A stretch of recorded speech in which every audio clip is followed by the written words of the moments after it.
Alrighty guys, so here we have ourselves a 350 small block Chevy engine that we are going to be building to put into this 1980 Corvette coming up. What's going on guys? So as you know, we are building a 350 small block Chevy motor right there in the background, and we got it for this beautiful Corvette over here. And we have to put this together. Now the block was assembled already, and all we have to do is put on the fine tunings of it, such as the carburetor, the distributor, water pump, whatever else that it needs. We also need to locate some parts. We have lost our oil pan.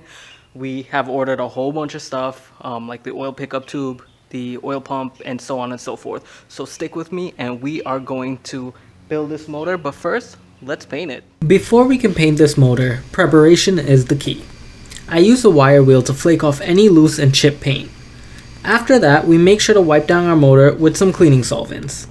Also, try not to wrap your wire wheel in plastic.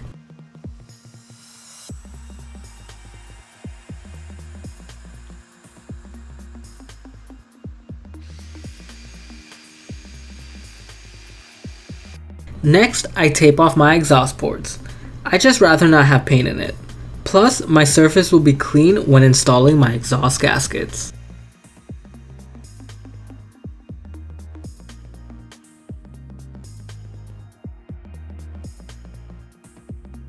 Now it's time to paint this motor. Spray in a well-ventilated area. Also, don't do what I do. Please wear a respirator and proper protection when spraying. Now I'm putting together our valve cover studs. It's a quick two-piece design. Next, we install our front cover. This front cover comes with a seal already installed as well as a gasket.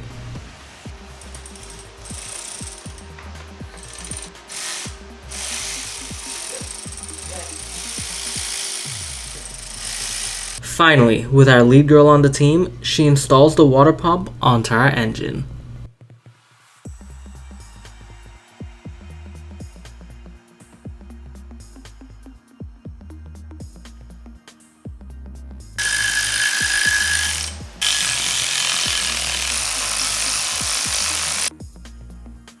What's going on? So this is the ending of the first part of building this motor. Here's where we at right now. Almost completed, and it's gonna go into this engine bay. And we decided to go with a Spider-Man theme color, which is why it looks like that.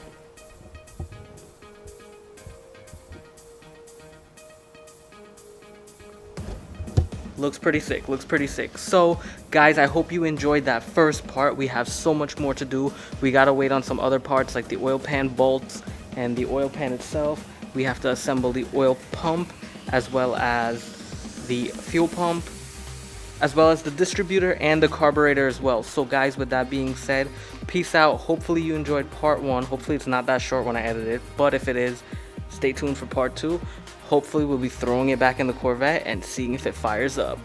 Peace.